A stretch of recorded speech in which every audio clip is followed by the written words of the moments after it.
Bueno, buenas tardes a todos y a todas, a otro encuentro de este seminario permanente de investigación, acción en Derecho a la Ciudad. Hoy tenemos el gusto de estar recibiendo a María Ángel Cachiuto. Ella es licenciada en Turismo por la Universidad Nacional de Mar del Plata y magíster en Ciencias Sociales con mención en Política y Gestión Pública por la Universidad Nacional de Quilmes. Es docente investigadora de la Facultad de Ciencias Humanas de la Universidad Nacional del Centro de la Provincia de Buenos Aires y de la Facultad de Ciencias Económicas y Sociales de la Universidad Nacional de Mar del Plata, donde integra el grupo Turismo y Sociedad del Centro de Investigaciones Económicas y Sociales. Se encuentra realizando la tesis para el doctorado en Ciencias Sociales en la Universidad de La Plata, donde está abordando los conflictos vinculados a apropiaciones turísticas desde la propuesta teórico-metodológica de la productividad social del conflicto. Así que ahora le voy a dar la palabra a ella con esta presentación que se titula Conflictos por apropiaciones turísticas, un análisis desde el marco de la productividad social. Bueno, muchas gracias. Voy a pasar acá. Muchas gracias al grupo del doctor Slavin, al Seminario de Investigación Acción en Derecho a la Ciudad, a quienes están presentes, escuchando. Gracias. Bueno, lo que voy a contarles eh, lo encaré como les venía comentando respecto de perspectivas epistemológicas, metodológicas para indagar en los conflictos urbanos, ¿no? Ahí voy a comenzar la exposición.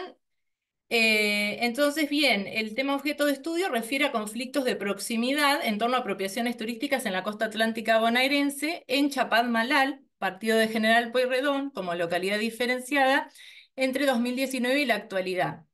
Bueno, esta es una tesis doctoral en curso. ¿Y por qué en un seminario de investigación en Derecho a la Ciudad?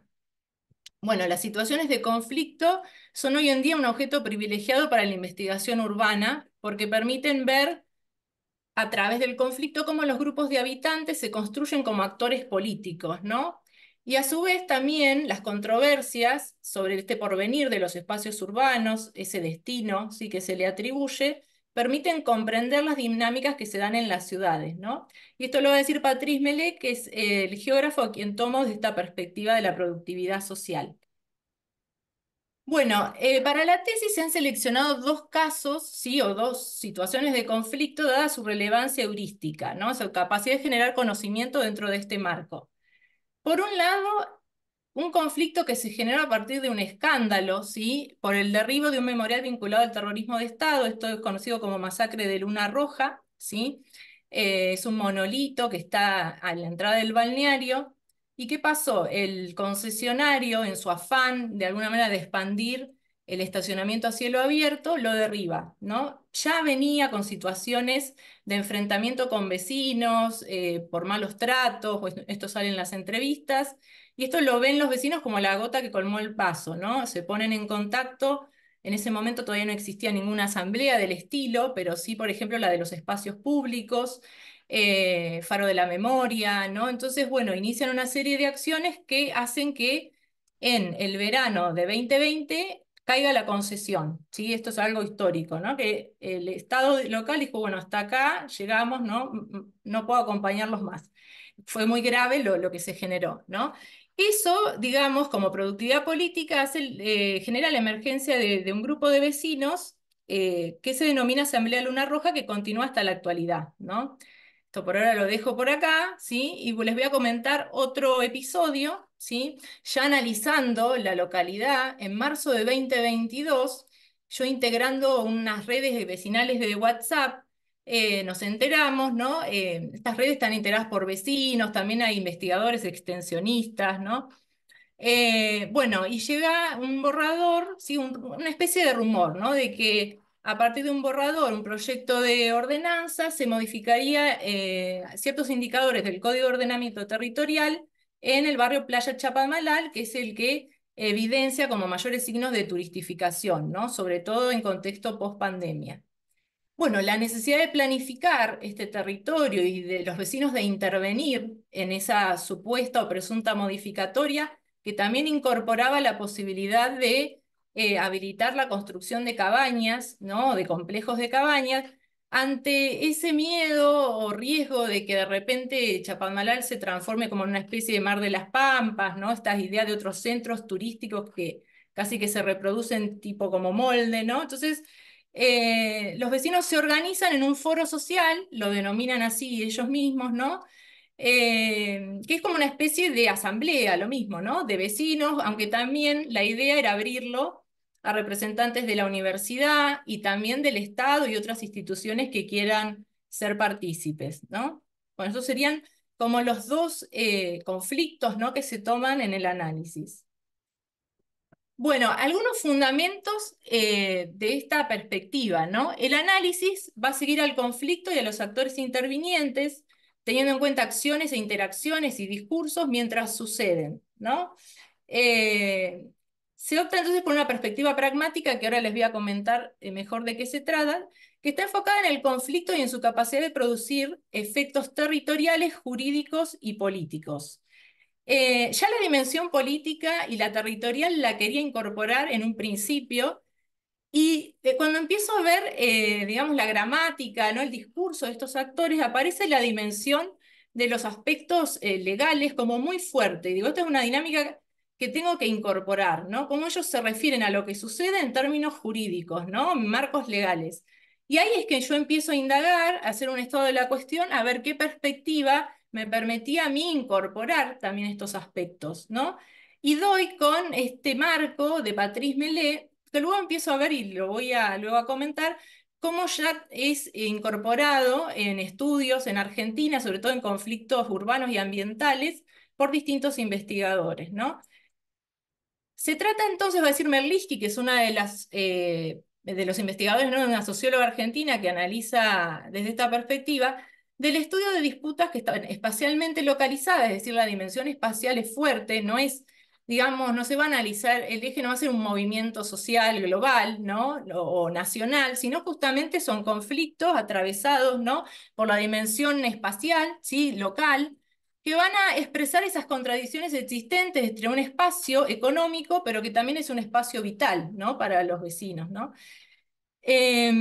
Por otro lado, a partir de este estudio, aportamos a un incipiente cuerpo de estudios que existen acerca de conflictos socioambientales, socioterritoriales, dependiendo de la vertiente que se tome o el tipo de conflicto, a veces es un híbrido, ¿no?, entre ambos, en la costa atlántica bonaerense como región, ¿no? Y acá, cuando se analizan las características de la acción colectiva, podemos nombrar los estudios de Hernández, ¿sí?, que es un geógrafo que desde 2008 a 2020 tiene una prolífica producción no académica de conflictos en distintas localidades: Villa Gesell, Necochea, Miramar.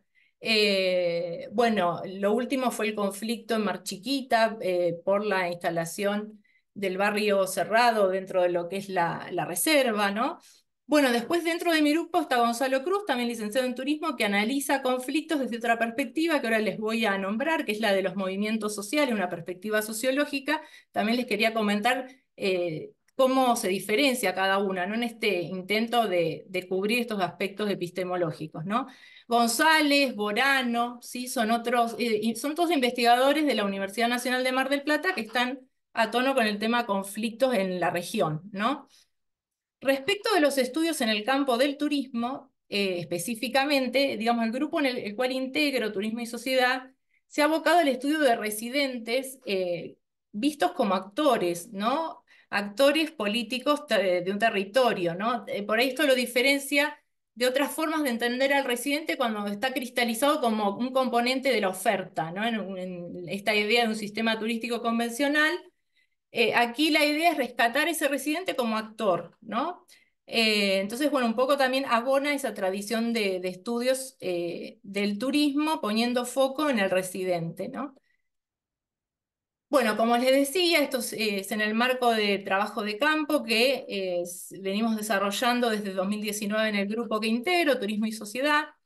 También que los actores territoriales me ayudaron a develar el tema de tesis, ¿sí? Porque, bueno, ya venía realizando ciertas entrevistas. En su momento, la investigación arranca en pandemia, lo cual también le da una cierta característica particular a la investigación, porque comenzó siendo entrevistas por Zoom, la conexión a internet no era buena por la zona, muchos preferían una llamada telefónica y así empiezo a construir qué estaba sucediendo en la zona, cómo vivían la pandemia, por ejemplo, era muy distinta a cómo se vivió en Mar del Plata. Ellos de alguna manera buscaban la manera y seguían reuniéndose o asambleando al abierto, ¿no?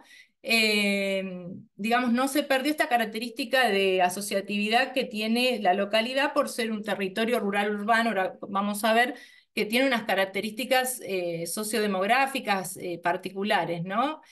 Un estilo de investigación que tiene como premisa, como les decía, seguir a los actores en distintos escenarios.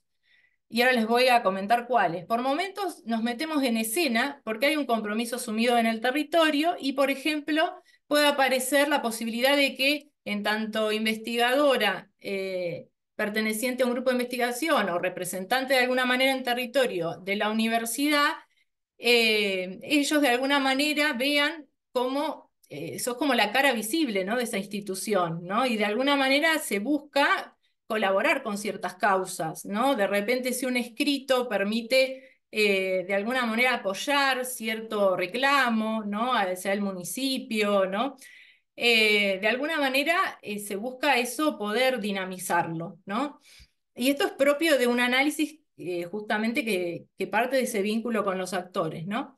Y también algo que sin saber el tema dije yo quiero ir por acá, es un poco la premisa del doctor Andrés Carrasco, ¿no? De los pueblos fumigados, que él hace esta pregunta, ¿ciencia para quién? Y yo pensé, digo, bueno, sea cual sea el tema, el eje va a estar puesto en una ciencia digna, ¿no? Entonces esa era la base, me acuerdo cuando empecé el doctorado. Y yo digo los guiños del destino, que es que la Asamblea Luna Roja está en vínculo con la Asamblea Paren de Fumigar, ¿no? O sea, es muy loco ahí como aparece que hay señales, ¿no? Como que van diciendo, bueno, es por acá, ¿no? Eso también lo quería traer. Bueno, aspectos metodológicos, bueno, desde ya que es un enfoque cualitativo por estas características que les cuento. Planteé un estudio de caso instrumental, es decir, que estos dos conflictos permiten comprender, ¿no? Lo que sucede en un territorio como es Chapadmalal y luego ver si qué característica o diferencia tiene por ahí con otras localidades de la costa atlántica bonaerense. Bueno, parte con entrevistas semiestructuradas, pero también hay mucha observación participante, porque en esta premisa de seguir a los actores, la base o el eje central como técnica es la observación participante. En situaciones asamblearias, en reuniones en el Consejo Deliberante, en el EMTUR, viajamos a provincia, en una reunión con el directorio de la Autoridad del Agua, con el Colegio de Arquitectos, en las asociaciones vecinales de fomento barriales, digamos, el investigador, la investigadora está presente, ¿no? También hay eventos culturales en el territorio, esto es lo más lindo, si se quiere, los festivales, los encuentros, hay folclore, hay mucha manifestación cultural, digamos. Luego también acompañar en disertaciones que la Asamblea ha tenido en ámbitos científicos, muchas veces o los invitan de alguna cátedra abierta, algún seminario. En mi caso, particularmente en unas jornadas que se hicieron en Miramar sobre patrimonio arqueológico y paleontológico. Bueno, ellos disertaron y bueno, también es una forma de comprender desde qué lugar ellos plantean sus reclamos, ¿no? Cómo comprenden ellos, cómo interpretan ese patrimonio que defienden, ¿no? También mediaciones judiciales que han sido lo más rico. Bueno, en mi caso particular era la primera vez que asistí a una mediación judicial en un rol que en este caso era de observadora, ¿no? Y así, bueno, me presenté. Y cómo también esto permite comprender lo que uno teóricamente puede leer, lo ve plasmado eh, y por ahí las estrategias de defensa que toman los abogados de las empresas concesionarias ante el conflicto, qué postura toma el Estado, cómo interviene, desde qué lugar, cómo construye la Asamblea un discurso para poder, digamos, justificar de alguna manera legalmente, desde términos patrimoniales, del espacio público, de los bienes comunes, ¿no? Aquello que está en conflicto, ¿no? Que es la apropiación del espacio público, por un lado de playa y de reserva, y bueno, y para el caso del foro social, esta expansión inmobiliaria donde el turismo funciona a la par, ¿no? De esa expansión y lo retroalimenta. Bueno, y también esto se complementa con fuentes secundarias, como son instrumentos de la política pública vinculadas al conflicto, gacetillas de prensa, material periodístico, y bueno, y después todo lo que producen las asambleas, ¿no? En contenido de redes sociales y documentos que ellos van generando, que es, digamos, bastante importante, ¿no? Tanto la asamblea como el foro han sabido generar documentos de trabajo, ¿sí? Y que bueno, en mi caso son fuentes secundarias del análisis, pero lo fundamental es que son el modo que tienen de posicionar sus posturas, ¿no? De darlas a conocer también. Bueno, entonces, respecto de los marcos de análisis de esta acción colectiva en conflictos urbanos, ¿no? Esto en términos generales, ¿no? Existen, bueno, por un lado las corrientes marxistas de teoría crítica de la sociología y de la geografía.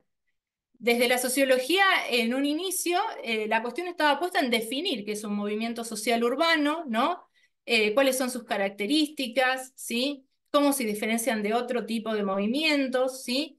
Y la geografía crítica, sobre todo, lo que va a plantear es cómo, de alguna manera, estos conflictos, ¿sí? Los movimientos sociales que se generan, permiten hacer frente a la expansión del capitalismo, ¿no? Esto lo vemos en Harvey, en Soja, ¿no?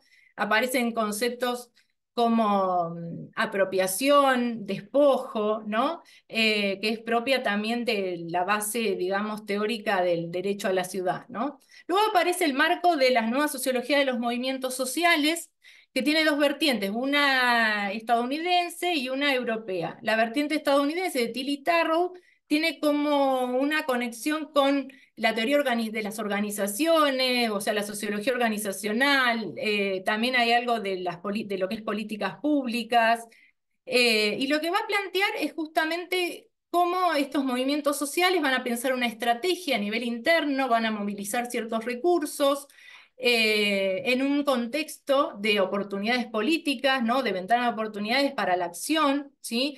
Cómo van a plantear distintos repertorios de protesta, por ejemplo. Digamos, es como la base de la teoría organizacional pensada en los movimientos sociales, ¿no? De alguna manera, una racionalidad estratégica, ¿no?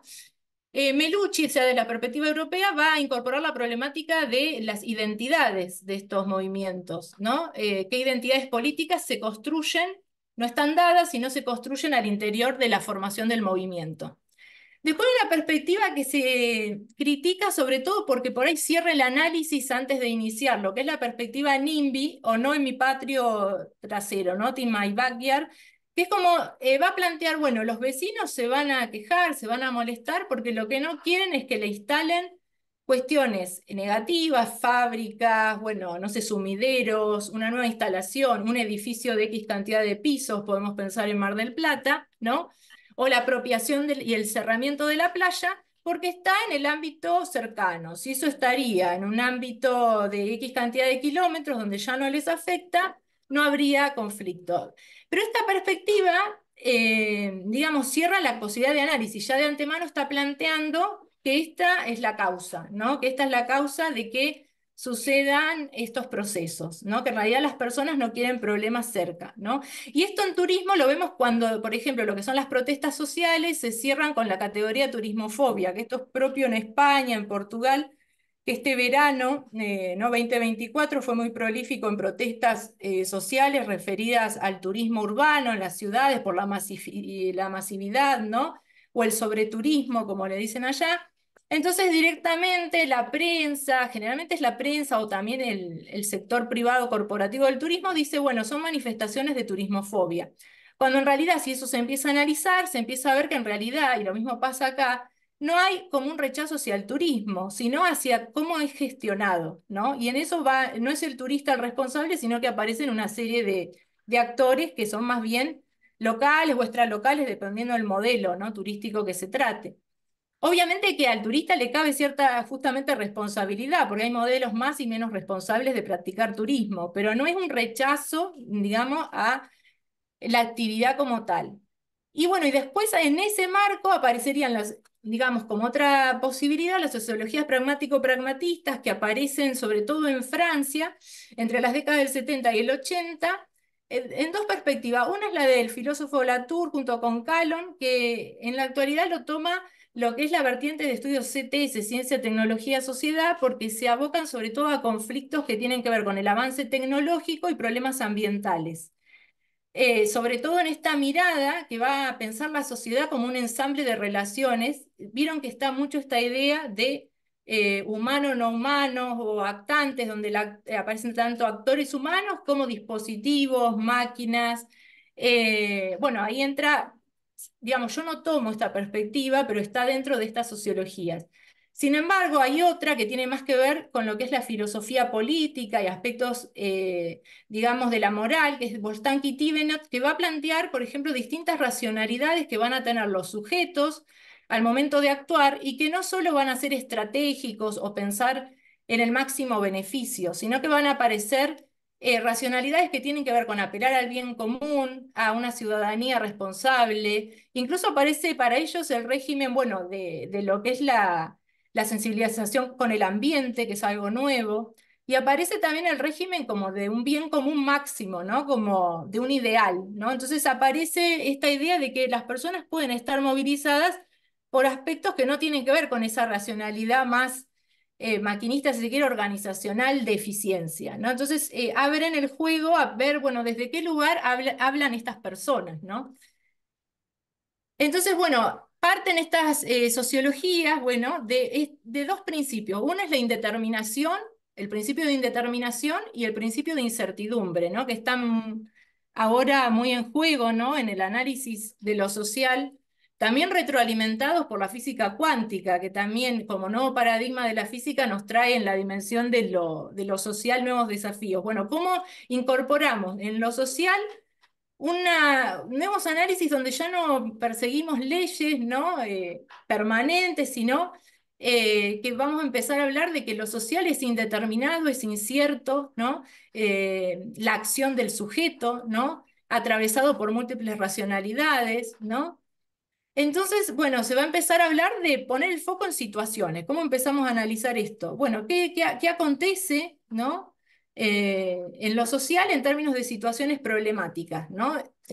Y bueno, ¿cómo pasan de ser problemas cotidianos, ordinarios, como se dice en la literatura, a problemas públicos? Esto es que empiezan a captar personas, prensa, otros actores, otros vecinos, la comunidad en sentido amplio, que se empiezan a sentir interpelados por algo que emerge en un contexto muy local, muy particular, ¿no? Y esto se ve fuertemente en una localidad que es pequeña, que no es Mar del Plata, ¿no? Y cómo mucho de lo que acontece ahí permea en la ciudad, ¿no?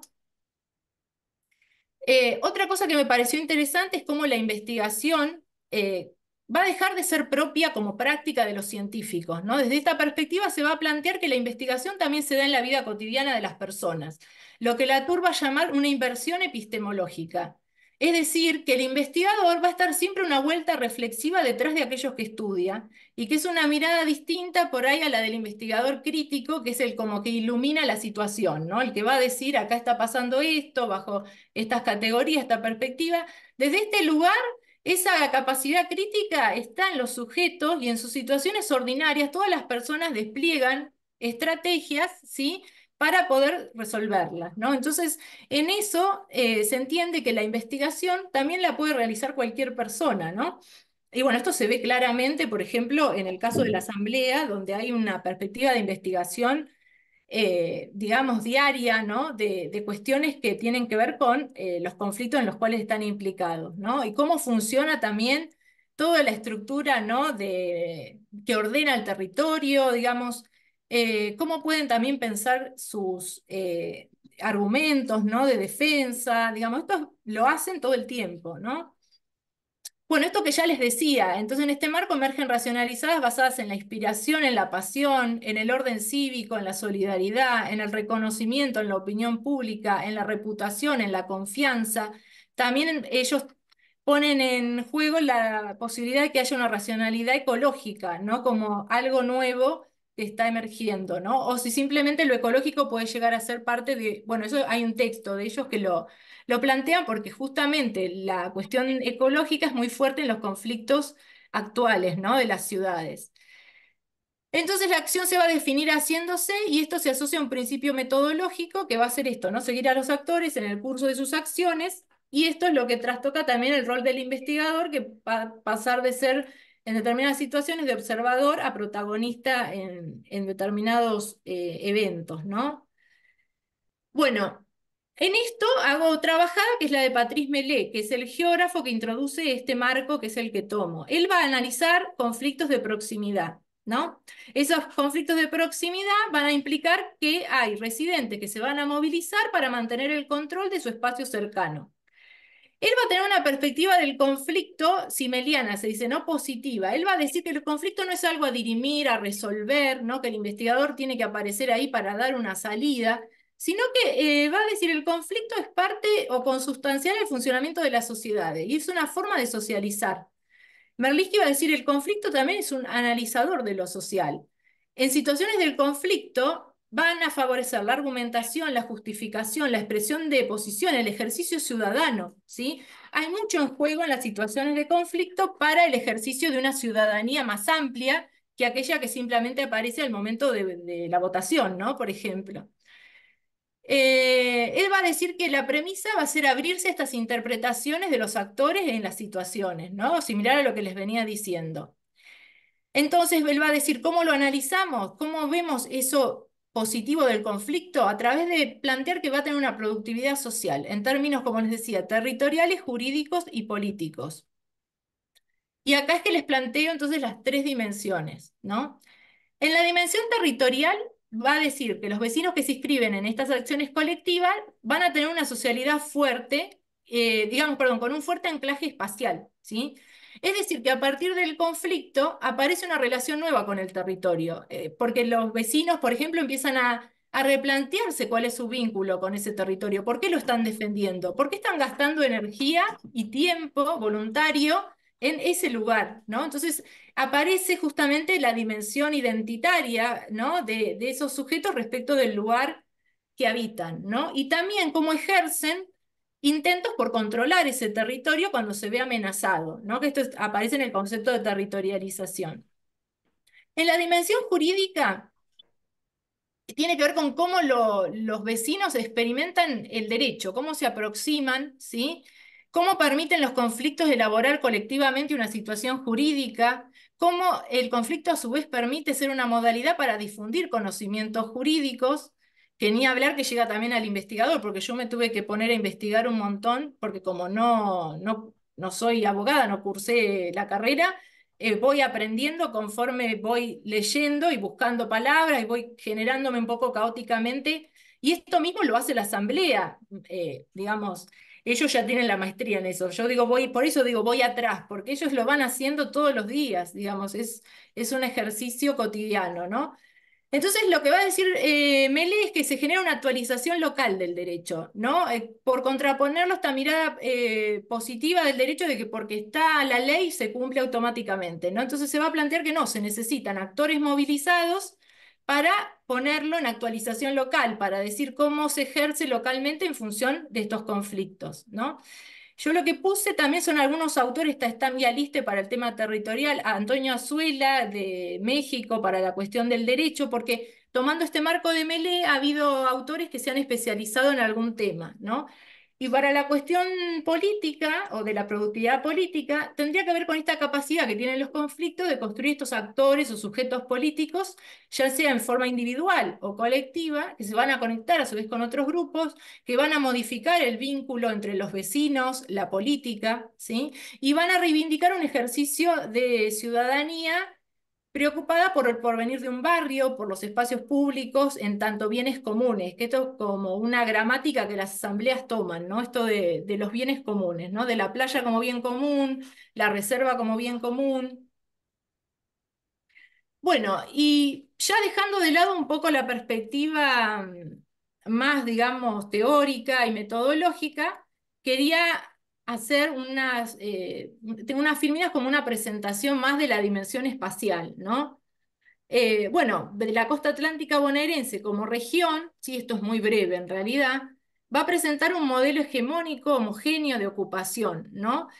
asociada al desarrollo urbano, a los intereses del capital inmobiliario, que en lo que es el sector de playa, Mantero lo va a denominar balnearización, ¿no? Que es esta puesta en disposición en espacio de playa de, digamos, una dinámica más orientada al comercio, ¿no? Digamos, al esparcimiento del turista, a la recreación, basada justamente en el ofrecimiento de servicios turísticos recreativos. Hernández, que es un analista de estos conflictos también en el nivel de la costa atlántica bonaerense, va a decir la urbanización del litoral y la balnearización son históricamente concebidas como motor de desarrollo económico. Dice, incluso aquellos espacios aún no ocupados son apreciados como reserva de valor inmobiliario para ser puestos en producción urbano-turística cuando la coyuntura lo demande. Y esto por ahí también se vio cuando los vecinos en el foro social se reunían y empezaron a ver cómo eran las plantillas del Código de Ordenamiento Territorial para los barrios del sur, de Chapadmalal, cómo había zonas que estaban pensadas para, o reservadas para uso futuro, ¿no? Y que por ahí estaba el tema de ver, bueno, ¿y qué uso futuro iban a tener si eso se comenzaba a expandir, ¿no? Pasar de un territorio más bien rural y urbano, digamos, con esa transición a un territorio urbano. Bueno, en el mapa, por ejemplo, no aparece Chapadmalal, siempre aparece circunscrito Mar del Plata, pero la idea es pensar también Chapadmalal como localidad diferenciada, porque esto permite habilitar otros análisis, que es que, bueno, no es que todo el Partido General Pueyrredón costero tiene las mismas características. Acá podemos ver otras que por ahí lo pueden incluso unir a otras dinámicas que se dan, sobre todo en el sudoeste bonaerense, la costa atlántica sur, donde las urbanizaciones son muy incipientes, ¿no? Y entonces esto permite también pensar dinámicas más orientadas a un desarrollo endógeno. Chapadmalal estaría como en un punto de inflexión. Si no se planifica, va a tirar más hacia el parecido a lo que es Mar del Plata, ¿no? Pero bueno, siempre está esta posibilidad abierta de que esa acción colectiva de alguna manera genere algún tipo de reversión, ¿no? Bueno, como les decía, Chapadmalal es un asentamiento rural urbano, ¿sí?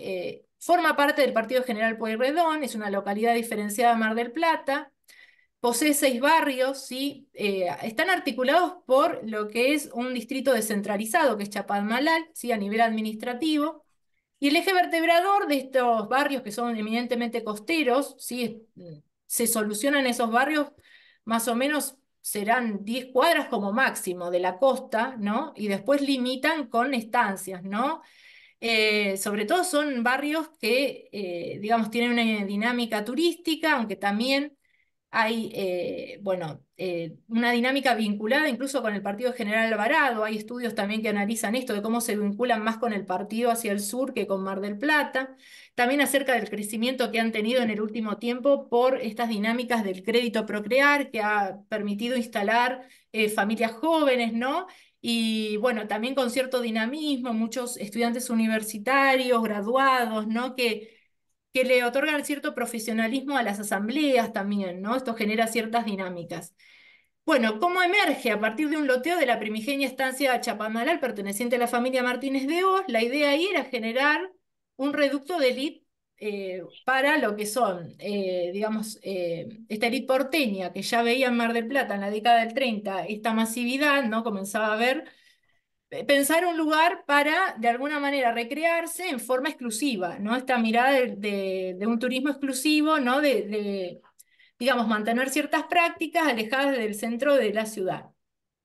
Esto de alguna manera queda trunco como proyecto, sin embargo hay cierta sociabilidad del estilo, y bueno, ha tenido vaivenes en la historia del turismo de la ciudad y bueno, cobra especial protagonismo en este contexto de pandemia y pospandemia a partir de lo que se conocen como estas vertientes posfordistas del turismo, donde aparece fuertemente esta mirada vinculada por ahí al contacto con la naturaleza, prácticas diferenciadas que buscan de alguna manera esto, ¿no? Una vuelta a la naturaleza digamos, personas que habitan sobre todo en Capital Federal, Gran Buenos Aires, ¿no? Que esto se ve fuertemente en destinos, sobre todo, que se piensan con una mirada más agreste, ¿no?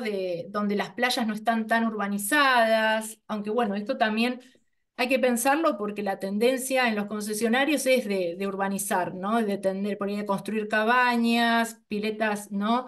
Piscinas, perdón, hacer fiestas electrónicas, bueno. Por eso, una cosa por ahí es hay que ver los imaginarios del turista, los intereses del capital, ¿no? Entonces ahí no se juegan muchas cuestiones. Bueno, y después aparece otra espacialidad ahí que no se superpone, que es la Reserva Forestal y Turística Paseo Costanero Sur, que se va a extender desde el Faro Punta Mogotes hasta el arroyo Las Brusquitas, ¿no? Límite con General Alvarado. Bueno, cuenta con 27 kilómetros de extensión, tiene un ancho variable entre 30 y 100 metros desde la ruta hacia la línea de ribera, pero también hacia el continente, ¿no? A partir de un decreto provincial de la década, perdón, del año 1980 es de dominio municipal, ¿no? Esto es importante porque todo lo que es el bosque, que bueno, es un bosque implantado, ¿no? Es de dominio municipal, ¿no? Y digamos, al municipio le compete la gestión y la planificación de este espacio. A su vez, desde el año 95 posee estatus de reserva turística y forestal, y también posee un plan de manejo desde el año 2009 con comisiones de manejo intermitentes.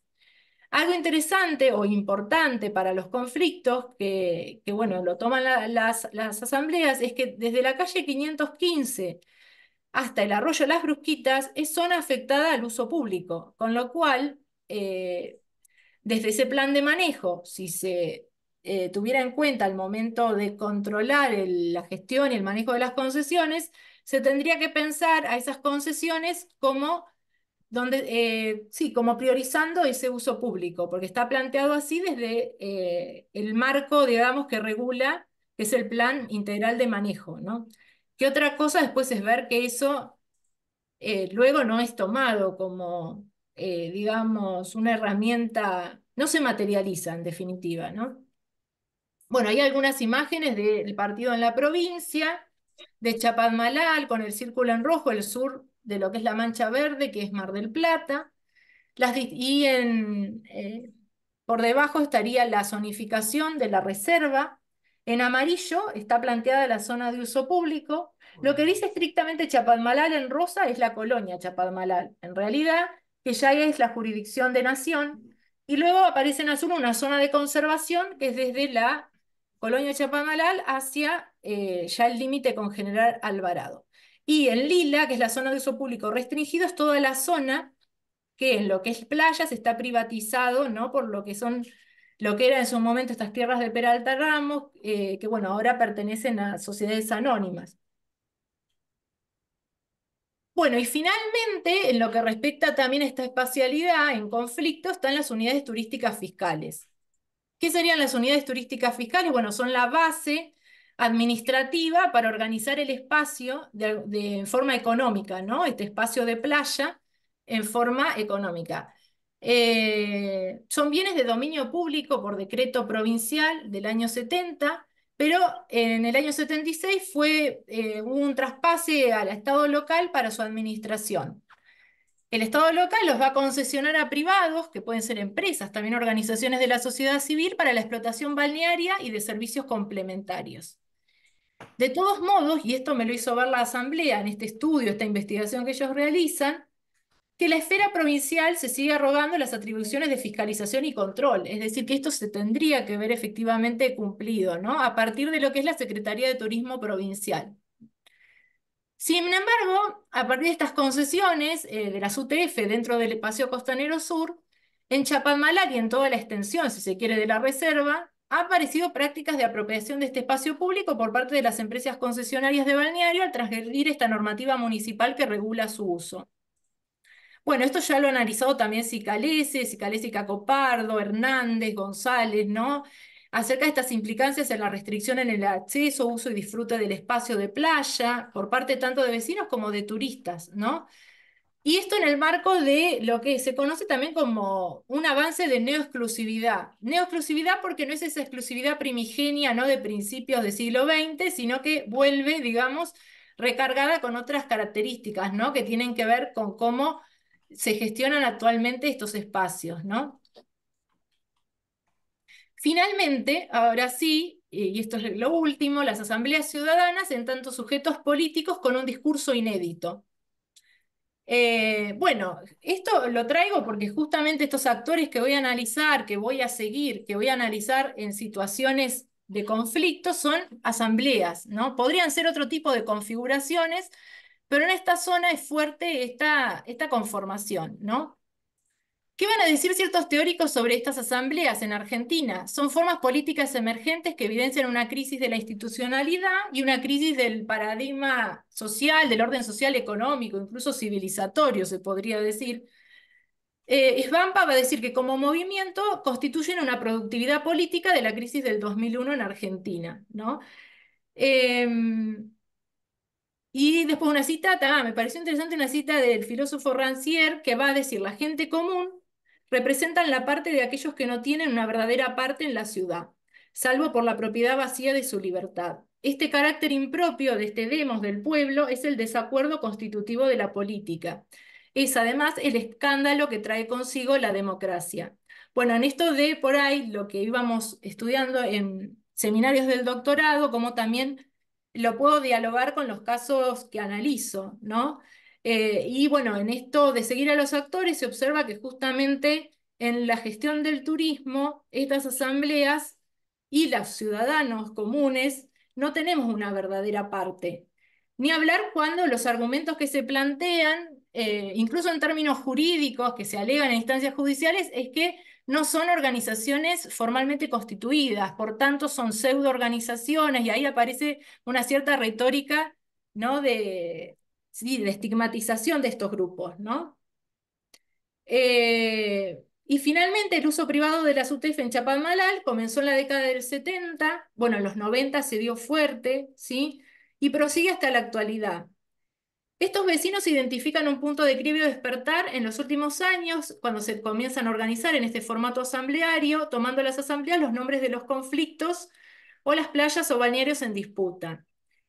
Estas asambleas van a emerger en un contexto de activismo en toda la extensión de la costa atlántica bonaerense, no es solo en Chapadmalal, también se dan en otras localidades, que surgen de cara a la expansión del capital turístico inmobiliario con el que disputan por el control, el significado, el dominio de sectores costeros, al que cada grupo social le va a asignar un sentido de pertenencia, le va a atribuir cualidades o funciones trascendentales para el desarrollo de la vida, ¿no? Tanto para una comunidad que habita como también para los turistas, que muchos de ellos no es solo vienen, hay mucha gente que vive en la localidad y alterna, ¿no? 6 meses en su lugar de origen, o sea, ya estas dicotomías turistas residentes sabemos que no van más, hablamos de movilidades humanas, hablamos justamente de cómo las personas eligen los lugares por épocas del año, por épocas de la vida, ¿no? Cómo se integran o no a estas comunidades, ¿no? Así que bueno, ahí hay una imagen de la asamblea en el parque que han recuperado. Bueno, este tema no lo tomo porque si no se iba a ser muy larga la presentación, quedará para algún momento. Y acá también les digo, porque les puedo compartir la presentación, algunas publicaciones como de avances donde sí hay resultados, ¿no? Que es lo que no planteé hoy, ¿no? Bueno, acá simplemente algunas, la espacialidad, que esto les puedo dejar la presentación, la parte de los barrios, la parte del conflicto en los balnearios, la cuestión de que no hubo acuerdo y no se llegó a un acuerdo en las mediaciones judiciales por el tema de que, bueno, las 8 hectáreas que se ve acá en rojo, el triangulito verde sería el espacio público, cuando en realidad desde el pliego de concesión esto tendría que ser un espacio de libre circulación por la vera del arroyo. Es un bosque, digamos, de una belleza escénica enorme. Y bueno, esto es un poco también lo que recupera la Asamblea en distintos espacios, ¿no? Judiciales, en la prensa, bueno, en la protesta que realizan en el mismo territorio, ¿no? Bueno, ahí una imagen que es propia de un integrante de la asamblea. Bueno, una imagen del arroyo contaminado, hipercontaminado por vertido de efluentes. Esto fue analizado por la facultad, perdón, la Escuela Superior de Medicina de la universidad. Un grupo de investigación analizó la calidad del agua, halló componentes ahí de riesgo. Esto es importante porque son zonas que se promocionan turísticamente, ¿no? El arroyo Lobería atraviesa todo el predio de la UTF Arroyo Lobería, que en nombre de fantasía es Manantiales Club de Mar. Y bueno, acá es otro ejemplo, es el caso de la planificación territorial que se hizo a instancias del Foro Social. Arriba se ve el mapa, había vecinos arquitectos que conformaron una comisión de urbanismo para pensar indicadores urbanos que bueno, sean amigables justamente con esta mirada del territorio que ellos poseen, que puedan incorporar aspectos como agroecología urbana, también ver esta cuestión de que también es un territorio con una impronta rural, ¿no? Entonces es complejo ahí de ver esa transición. Y en la imagen de abajo es, digamos, una manifestación frente al distrito descentralizado Chapadmalal, cuando ya era patente por una reunión que había sucedido, que hubo miembros del municipio en la localidad, de avanzar con esa modificatoria COT, que es un poco lo que generó luego este foro social. Ahí las reuniones del foro, que se hacían en distintas instancias, cambiando de sede para que se puedan incorporar distintos vecinos. Bueno, estuvo el conflicto por el aterrizaje de franquicias, que bueno, ahí había una cuestión con los concejales, se fue a una reunión de comisión de obras, porque bueno, se estaban aprobando por excepción ciertas construcciones. Bueno, el tema planteaban es que en Chapalmalaya hay como una tradición también de establecimientos cerveceros artesanales, entonces querían mantener esa impronta como de denominación de origen y evitar que estas franquicias por ahí aparezcan en todos los lugares y homogeneicen el paisaje, la oferta, ¿no? Ellos planteaban, no es que no queremos que haya comercios, de hecho muchos de nosotros tenemos comercios, sino que justamente haya una impronta como originaria, auténtica, que se busque respetar. Bueno, muchas gracias.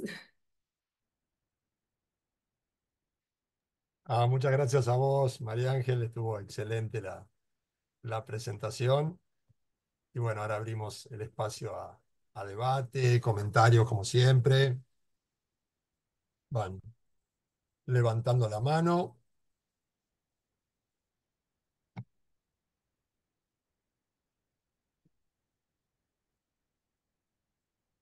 Creo que se asustaron, no quieren dar nombres. Ahí, María Julia.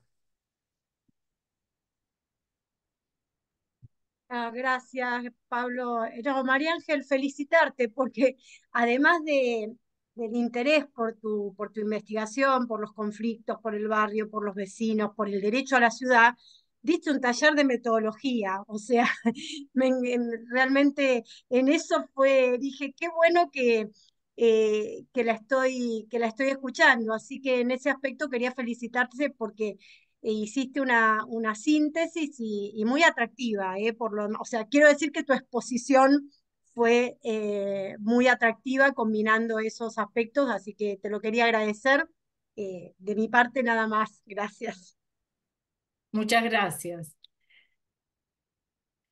Bueno, yo quería arrancar por un punto por ahí, también metodológico, antes de entrar en lo que pueden ser los debates por toda la zona y los conflictos.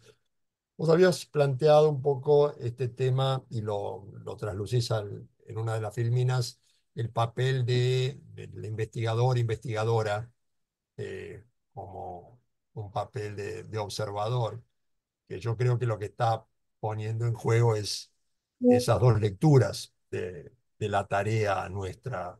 Si, primero, si es posible, yo creo que no, pero si es posible mantenerse como una observador, observadora imparcial, que se limita a describir, y yo creo el otro que es imposible no hacerlo, que es intervenir.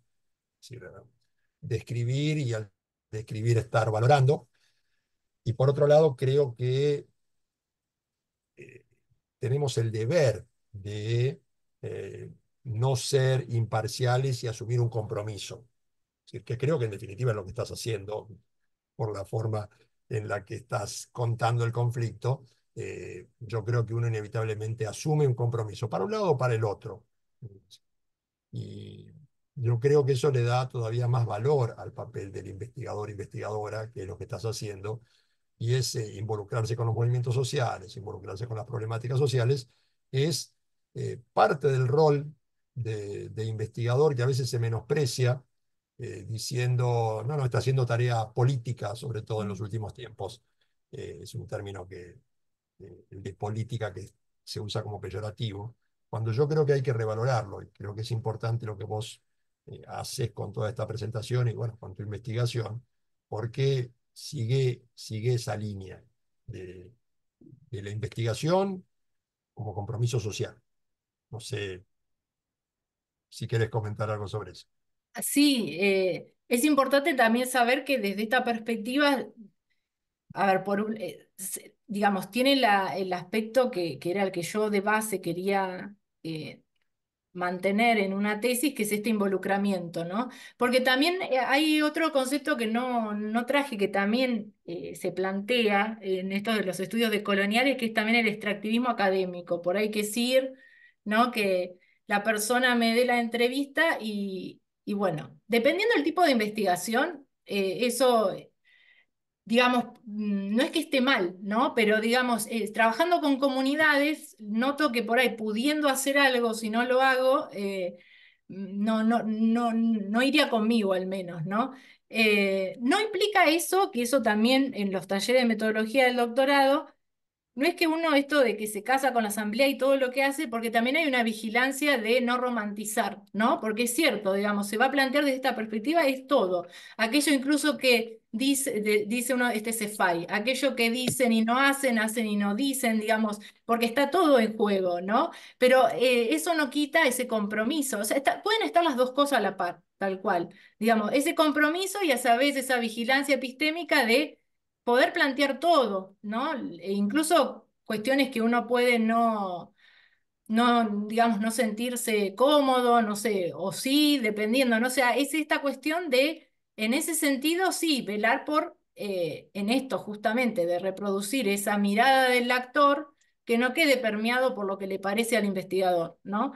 Eso sí, sí, tiene todo un trasfondo metodológico importante atrás. No es esto simplemente eso que me decían mis directoras, no es eso romantizar, ¿no? De decir, bueno, esto es todo lo que está bien, ¿no? Sino, más allá de que uno en su foro interno plantea que en lo que hay en Mar del Plata, yo la verdad las asambleas, y ahí ya es María Ángel, no la investigadora, las valoro muchísimo porque creo que es un ejercicio ciudadano impecable, ¿no? Las personas podrán coincidir o no en determinadas estrategias, lo que sea, pero digamos, es un trabajo que realizan del más sentido voluntariado, porque veo que muchos hasta no tienen compu, lo hacen con el teléfono, o sea, presentaciones judiciales escribiéndolas con un celular. Yo la verdad es invalorable, o sea, es muchísimo lo que se hace. Es tiempo propio que por ahí le restan a otras sociabilidades, desde ya que ellos lo eligen, ¿no? Lo eligen también trabajos que es todo como una elección a conciencia, ¿no? Que permiten que ellos puedan dedicarle ese tiempo a pensarse como sociedad. No están escindidos, digamos, son ellos, ¿no? Son ellos mismos siendo eso en distintas instancias.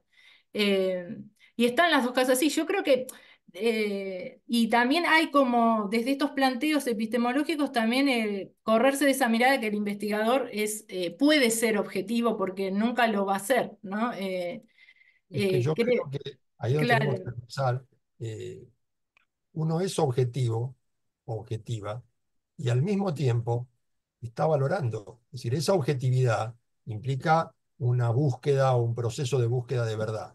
Ahora, no significa que sea la única verdad, en todo caso, pues será la mejor verdad posible que está en transformación. está en Y yo creo transformación, que claro. no son cosas que se puedan separar. Nosotros tenemos que asumir, creo yo, por lo menos en mi visión, un compromiso político, un compromiso en defensa de determinados valores sociales, y eso no nos tiene que hacer perder la objetividad y el aspecto crítico, que es lo que a veces vos estás señalando con la imagen del romanticismo.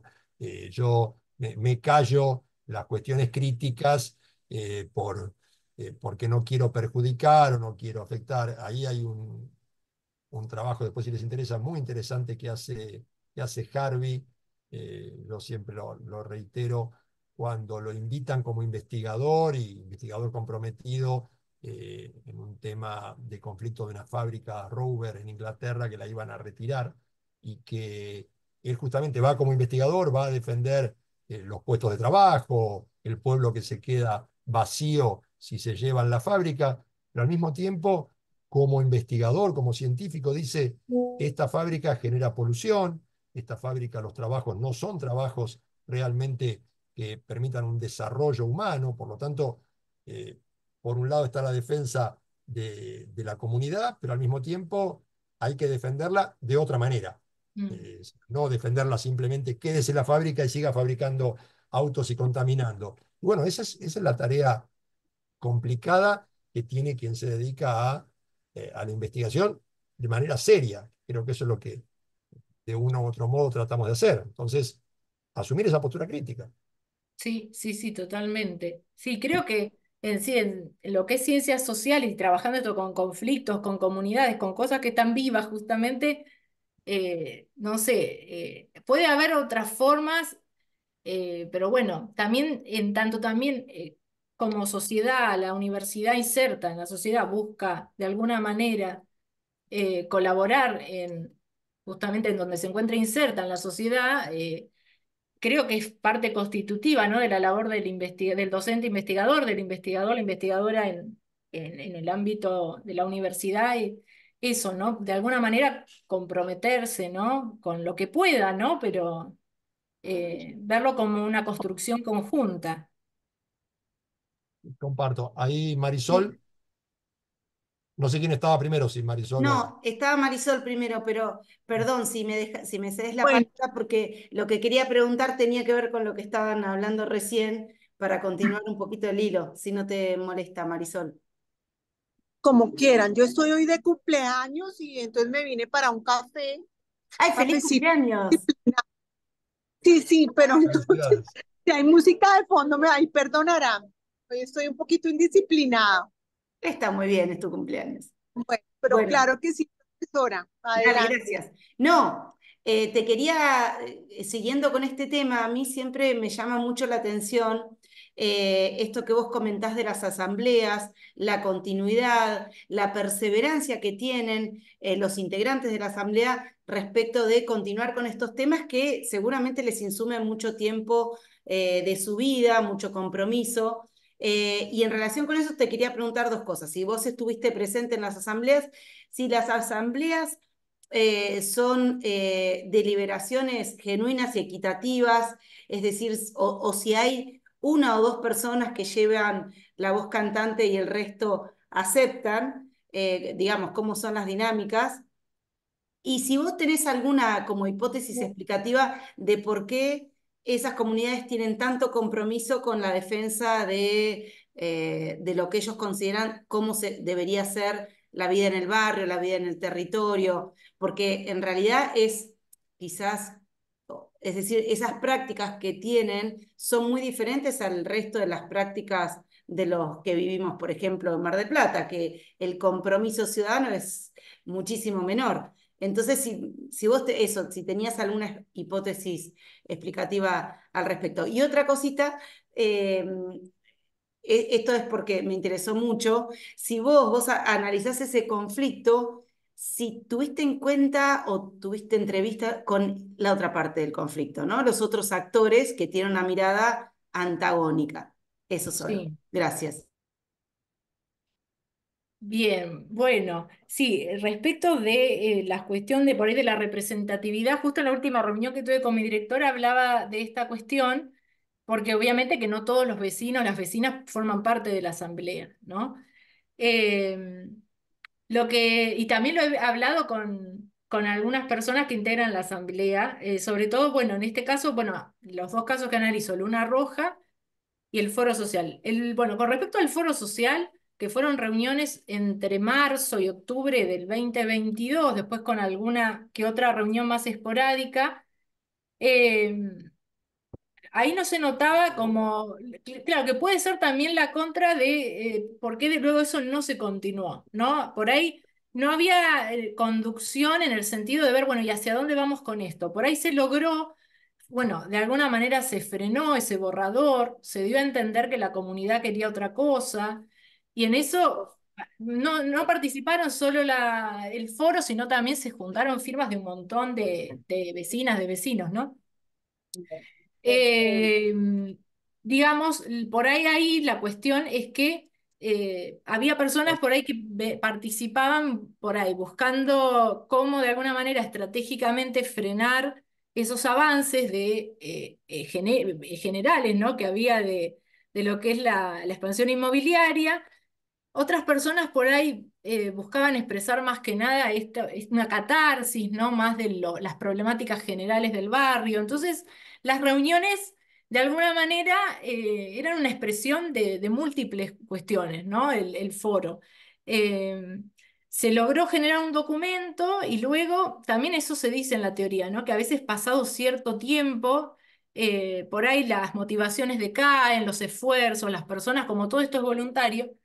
Y así sucedió con el foro, que yo pienso que por ahí, bueno, nunca es tarde eso para reactivarlo, por ahí la universidad puede tener algún rol, no de liderazgo, pero sí como de traccionar, no sé, que ese documento de alguna manera lo puedan presentar, como armar un documento de cómo ellos piensan la planificación del territorio en distintos aspectos, ambiental, turístico, bueno, con indicadores urbanísticos.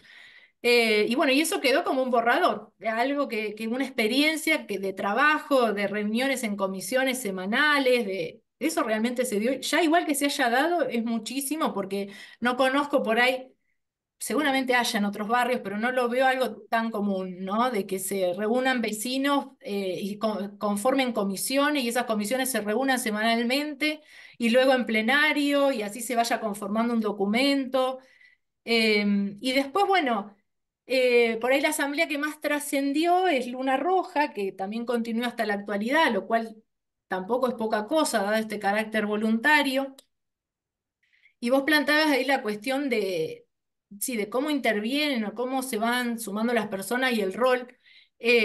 A ver, hay personas que sí vos vas a ver que son quienes por ahí, también como es una cuestión voluntaria, quienes asumen mucho la cuestión más de seguir la cuestión jurídica o judicial, digamos, hay personas que de alguna manera y aparecen más en los medios, ¿no? Entonces yo hablé particularmente y lo que plantean es que en realidad la base de una asamblea es la horizontalidad. Que si muchas veces eso se da es por afinidad de ciertos actores en por ahí en el sentido de sentirse cómodos en eso, en expresarse, en expresar la postura. Hay otros que prefieren estar en ese sentido más replegados, pero no es que no participen, ¿no?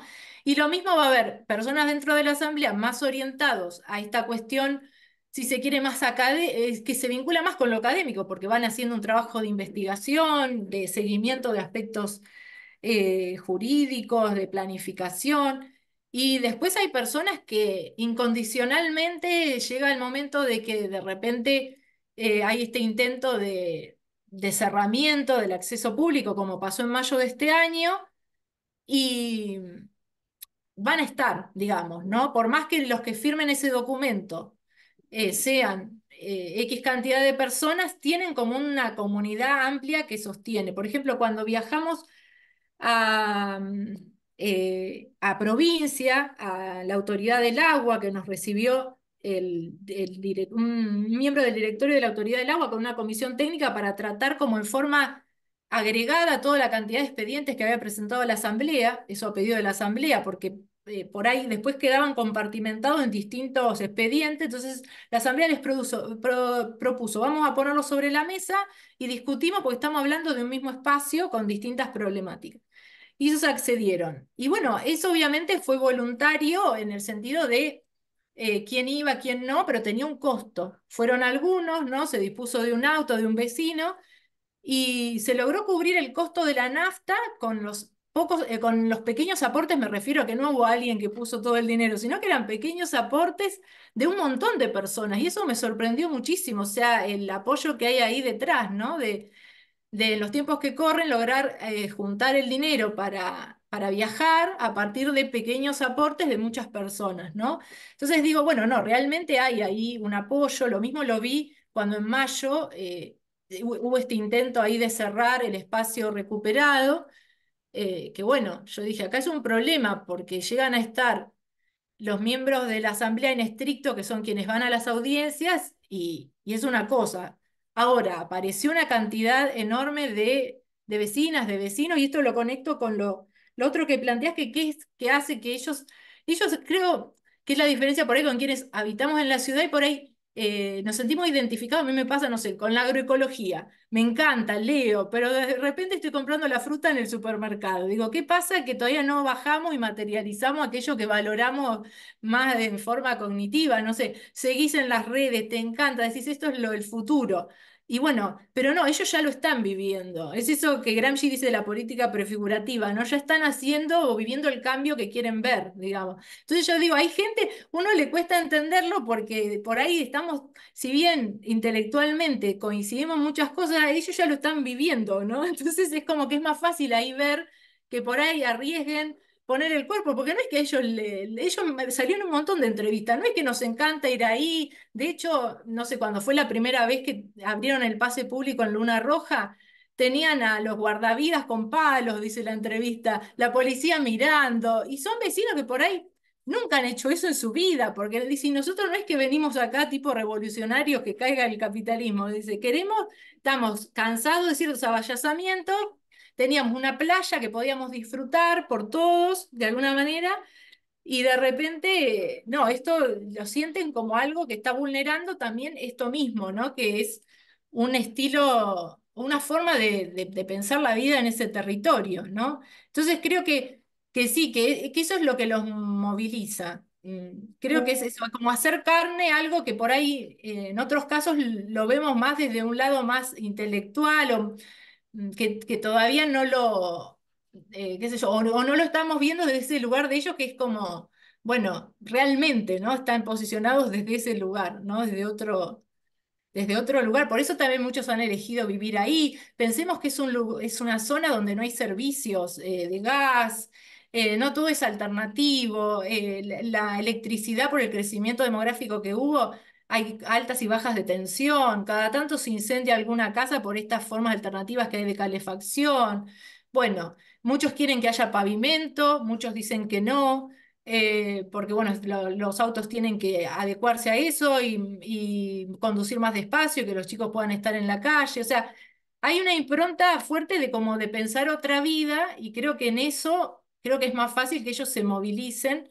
Y después sí que hay ciertas personas, yo creo que sí que movilizan y traccionan, las hay, sí, sí, desde ya. Que eso no le quita el hecho de que una asamblea sea democrática. También me han planteado que por ahí en una de esas muchas veces, que eso es propio del ser humano, por ahí no sé, posturas diferentes, muchas veces prefieren dejar la asamblea y por ahí no expresar o dialogarlo, ¿no? Como que muchas veces plantean que sucede eh, de que las cosas, digamos, la base es el diálogo, pero por ahí, no sé, de repente es propio del ser humano evitar, ¿no? Esa fase por ahí no tan, si se quiere, que no estamos tan acostumbrados de dialogar las diferencias, dicen, bueno, por ahí no es el grupo para mí, ¿no? Entonces no están. Entonces por ahí dicen eso, que por ahí la cuestión es que como seres humanos manejamos las diferencias, porque el dispositivo asamblea es un dispositivo para manejar las diferencias, ¿no? El tema es que por ahí, sí, como seres humanos es difícil también, ¿no? Y después lo que me habías dicho, si entrevisté a otros, en realidad no directamente, sí entrevisté a funcionarios municipales que son personal técnico, con lo cual se despegan por ahí del personal político y pueden tener como una mirada incluso hasta más crítica respecto de la acción política, ¿no? Y después sí he visto cómo, digamos, de alguna manera la postura de los funcionarios públicos y de la empresa o de las empresas se ve claramente en los escritos judiciales, que bueno, puedo tener acceso porque bueno, me lo comparten y ahí se ve claramente cómo expresan la mirada que tienen de la asamblea, del conflicto, cómo interpretan el uso público los abogados de la empresa. eh, digamos, también las mediaciones judiciales me han servido para tener también la mirada del otro lado, ¿no? Sí, sí, sí, sí, sí, sí. Bueno, muchísimas gracias. Te maté a preguntas porque me No, interesa mucho. gracias, Así gracias, que gracias. gracias, sí. Y estoy leyendo lo de Ale, que también es interesante. Pero bueno, Ahí ahí estaba. Marisol, creo. Sí, Marisol, no sé si querés brevemente aclarar la pregunta, pues la verdad yo no la había comprendido. Estás muteada.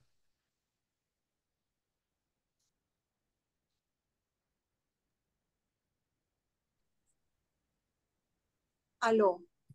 Ahora sí. Sí, ¿se me escucha? Sí, se te escucha bien. Ah, bueno, qué pena la música, voy a ser rápida.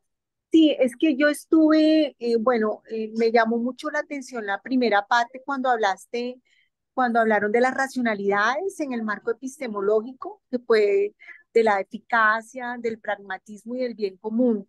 Yo estuve dictando virtualmente en una maestría en Bolivia y hablando mucho del enfoque de género y los enfoques diferenciales y en esas racionalidades, en ese marco epistemológico, encuentro como muchas contradicciones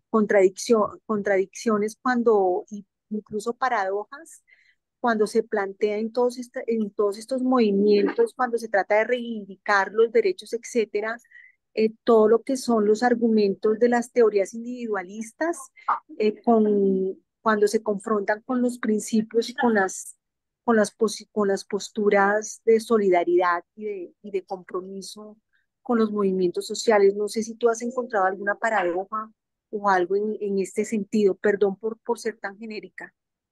No, está bien. Vos te referís a si yo de alguna manera, teóricamente, cuando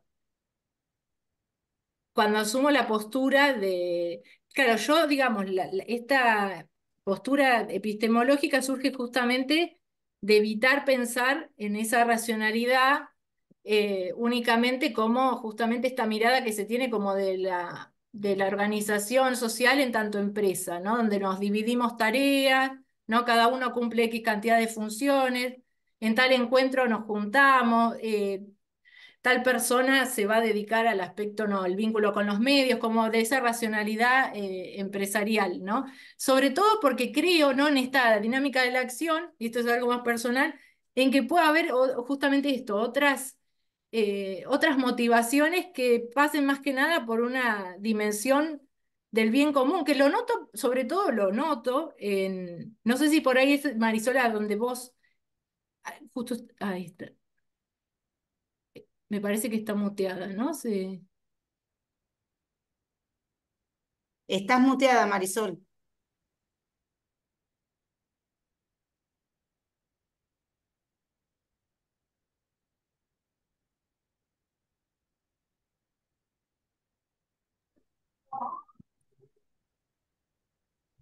Es que, ¿ya me Ahora sí. escuchas?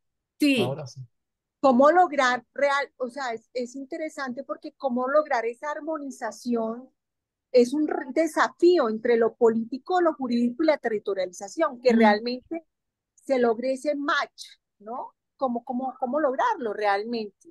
Desde lo conceptual y lo práctico. claro. En realidad van a estar como, yo noto las dimensiones estas muy vinculadas entre sí, porque obviamente lo político y lo jurídico están muy vinculados. De hecho, la mirada sobre el territorio también es una mirada atravesada por aspectos políticos, también por aspectos... Político me refiero desde no desde la política institucionalizada, ¿no? Sino de esa parte de la sociedad que queda incluso hasta por fuera, ¿no? Que es justamente esta dimensión, ¿no? De lo vecinal, lo asambleario. Eh, la perspectiva, sí, yo noto el gran desafío es justamente que para mí va a tener que ser una integración, ¿no? Porque uno puede partir, ¿no?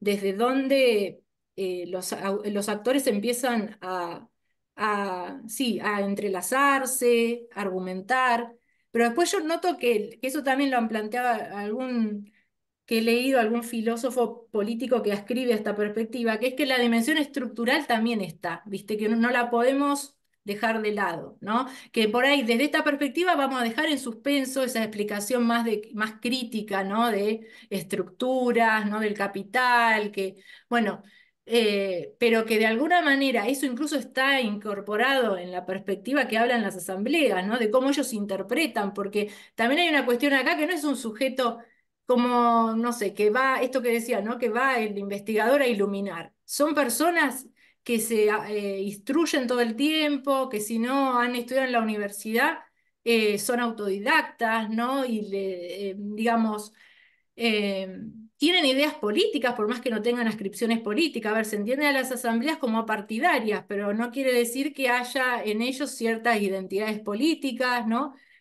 O no. Entonces, hay, o sea, la dimensión, sí, yo por ahí la paradoja sería eso de eh, cómo, digamos, seguir por ahí siendo fiel a esta vertiente, pero de alguna manera integrar también lo estructural que también está presente, ¿no? Que es cómo funciona la sociedad, ¿no? Esto que los sujeta, genera el conflicto, ¿no? Que son estructuras que tiene muy aceitadas, que ellos mismos lo dicen, entre el Estado y el mercado, ¿no?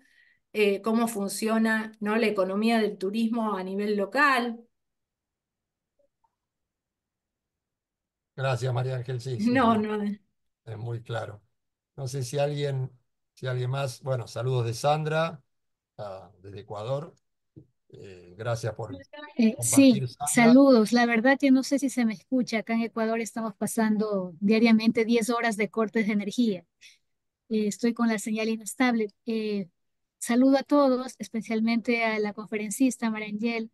Le felicito. Quería hacerle una pregunta cuando usted hablaba de las asambleas ciudadanas. Por ejemplo, acá en Guayaquil, con exactitud, se forman los comités de barrios. Pero estos comités de barrios que están formados por miembros de la comunidad, sea de un barrio, una ciudadela, eh, tienen que obtener una personería jurídica o estar registrados ante el municipio para poder ser atendidos. Si es que no están registrados en el municipio, no podrían, por ejemplo, acceder a ciertos programas o ciertas, se puede decir, garantía de necesidades que ellos soliciten. Y eso sería un índice de no fortaleza para aquellos barrios un poco más marginales en donde hay personas que no entienden ni siquiera del trámite de lo que implica la participación de ellos como comunidad para poder hacer reclamos a la administración pública que cumpla con sus deberes.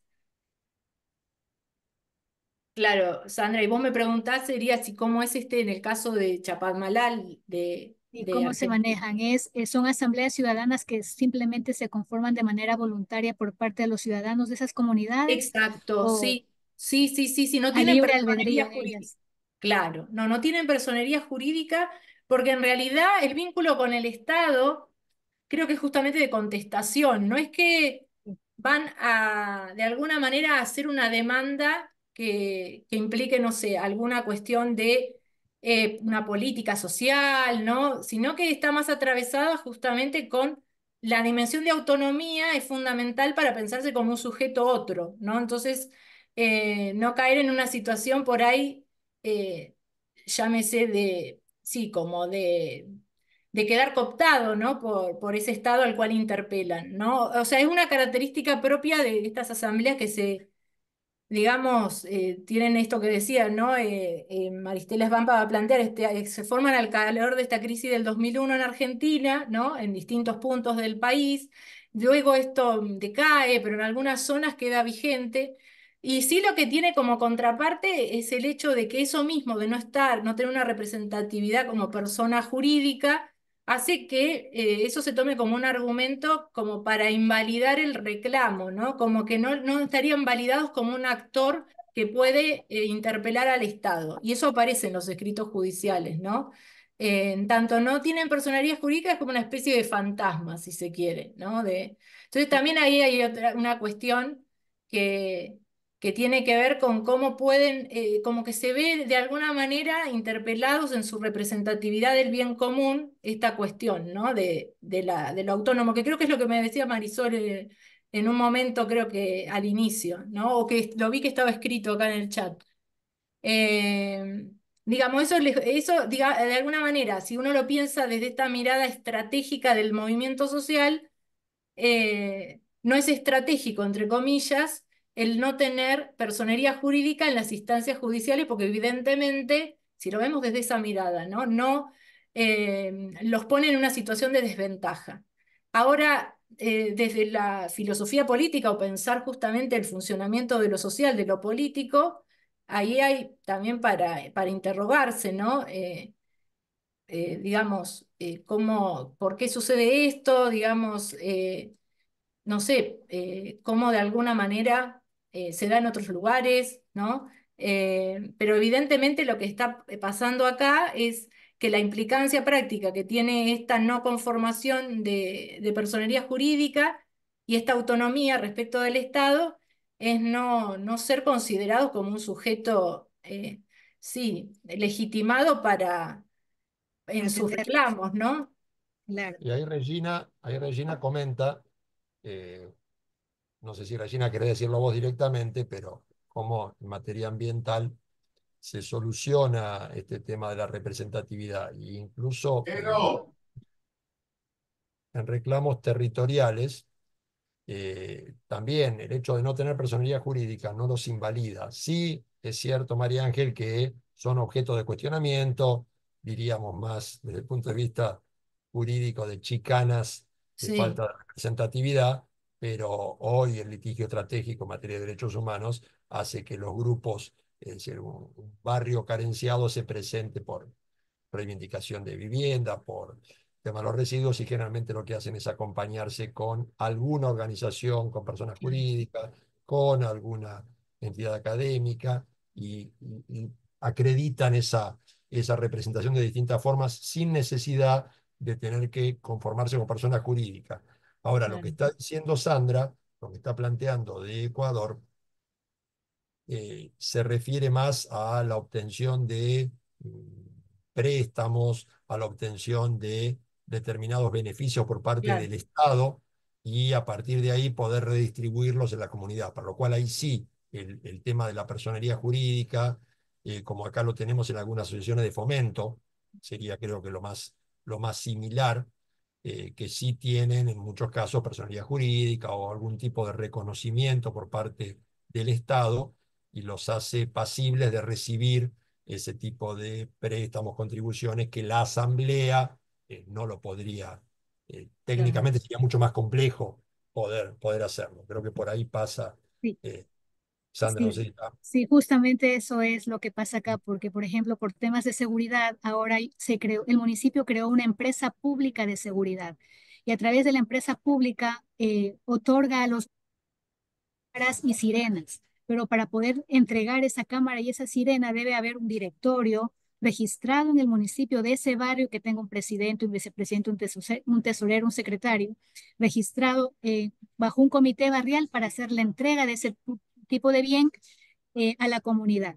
Eso por poner un ejemplo. Lo mismo si dentro de ese barrio hay un parque y quiere participar el municipio bajo una solicitud de la comunidad para entrega de plantas ornamentales o árboles para mejorar ese parque o equipos donde hacen ejercicio las personas adultas mayores que pueden ir dentro de un parque de igual manera. Si no tiene ese registro del comité barrial, no le otorgan ese tipo se puede decir, de bienes, ¿no? O de beneficio que no todos los barrios pueden tener acceso. ese es un problema a veces con los bienes del Estado, cuestiones de responsabilidad. A quién se lo dan. Podría el Estado, creo, ponerlo directamente, pero se lo entrega a una persona. ¿Por qué se lo entrega a una y no a otra? Entonces, el hecho de conformar esa asociación civil o otorgar algún tipo de formación que le dé una organización es lo que eh, ofrece ciertas garantías para evitar manejos. Creo que alguien lo ponía hace un rato, creo que era Ale Pastor, los problemas de corrupción tan habituales en este tipo de políticas. Sí, Gracias, bueno, Sandra. muchísimas gracias. No sé si hay alguien más. Sí, Marisol, ¿querías hacer un comentario, una pregunta? Tenés que desmutear. Ah, saludar. Bueno, bueno, gracias. No sé si Gracias. alguien más quiere hacer alguna. Sí, Carlitos, ¿querés hacer una pregunta? No, Sí, Sí, un comentario, sí. un aporte nada más. Sí. En esto estoy más que interesado con el curso y felicito a María Ángel por lo que dijo. Y aparte, le voy a pedir que me deje el, el, el PDF para ver, para analizarlo con mayor profundidad. Bueno, cómo no, lo puedo Ten- compartir. Sí, sí, sí, sí. Tengo en esto interés por diferentes puntos. Primero, porque soy juez contencioso administrativo y tenemos todas estas cuestiones ambientales y las cuestiones urbanas. Y de esto tengo bastante experiencia en Necochea, que es donde trabajo yo. Eh, Segundo, el aporte más que todo es que en los últimos años toda esta cuestión en la Facultad de Derecho no se estudian. Lamentablemente se está haciendo con el tiempo y específicamente forma parte del contenido de la materia, o está empezando a ser, forma parte del contenido que yo doy, que es Derecho Administrativo, que es el tema de las normas urbanísticas. Y en esto me gusta mucho, estoy aprendiendo mucho y todos los días estoy viendo cosas en los medios que cada día me sorprenden más porque no responde mi lógica normativa con la lógica problemática que está pasando. Este, entonces, me interesa sobre todo esto porque a mediano plazo voy a intentar hacer algún trabajo multidisciplinario. Yo he tenido mucha ayuda en varias sentencias que di por cuestiones ambientales, aporte de la Facultad de Arquitectura, donde hacían muchos estudios, tuve que, una cuestión sobre la defensa de las aguas en los balnearios por las cloacas que se tiraban al mar. Todavía se está resolviendo eso en instancias superiores, pero forma parte de todo esto que nadie se sabe mucho y que hay normativa muy antigua y que hay mucha gente que habla, y no lo digo por los investigadores, sino lo digo por el poder, fundamentalmente, que habla sin mayores conocimientos, Mm. porque el otro día escuché al secretario de gobierno, perdón, al ministro de gobierno de la provincia, decir que el casino era jurisdicción de la provincia. Y después lo peor de caso es que mucha gente me dijo, no, forma parte de la provincia, eso no es la municipalidad. Dije, ay, mi Dios, qué problema tenemos en la Facultad de Derecho que se está diciendo esta barbaridad. Y son cosas que hay que empezar a aportar. Muy bueno este trabajo de este grupo y el carácter multidisciplinario que se está dando. Pero bueno, me interesa muchísimo tu perspectiva y aparte te felicito más porque yo antes de entrar a la Facultad de Derecho, como no podía entrar por el ingreso, estudié turismo. Ah, La licenciatura en turismo, ¿sí? Como en esa época había curso de ingreso, no podía entrar a Derecho y entré a la Facultad de Turismo. Y por eso te felicito en el mejor de los casos. Bueno, muchísimas bueno, gracias. muy amable. Bueno, sí puedo compartir la exposición. Sí, sí, sí. Incluso están estos autores que desde el derecho analizan esta perspectiva, que también tengo bibliografía por ahí para... Igual, María Ángel y Carlos, esto no se olviden que ya a partir de mañana, no quiero decir que sea hoy para no hacerlo trabajar a Juliana extra, pero ya esto va a estar subido el video completo a nuestras redes con todo esto incorporado, el Power, bueno, que vos fuiste subiendo todo, así que eso va a estar disponible para que lo puedan ver. No sé si alguien más quiere hacer algún comentario. Si no, bueno, agradecerles mucho a todas y todos por participar, abrir los micrófonos para darle un fuerte aplauso a María Ángel, como hacemos siempre. Gracias. No, Muchas gracias. es algo habitual que no los abrimos cuando termina, sino cuando termina Muchas todo, porque gracias. la parte del debate es la parte muy enriquecedora para nosotros poder intercambiar, no solamente escuchar la exposición, que de por sí es muy buena, sino estos diálogos, esto que decía Carlos recién, el diálogo interdisciplinario creo que nos enriquece mucho a todos y todas. Creo que eso es muy valorable. Las dejo bueno, a vos, María Ángel, si querés decir unas palabras, y después a Estefanía y Juliana para cerrar y anunciar que la semana que viene va a estar la doctora Juliana Tumini haciendo su presentación.